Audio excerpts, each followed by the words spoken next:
12 व्रतों के अतिचार का पाठ। पहला स्तूल प्राणतिपात वीरमन व्रत के विषय में जो कोई अतिचार लगा हो तो आलो रोषवश गाढ़ा बंधन बांधा हो गाढ़ा घाव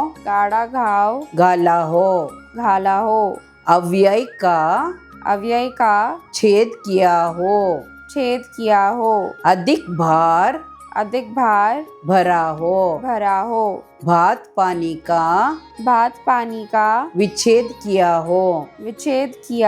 जो मैं देवस्यो अय्यारो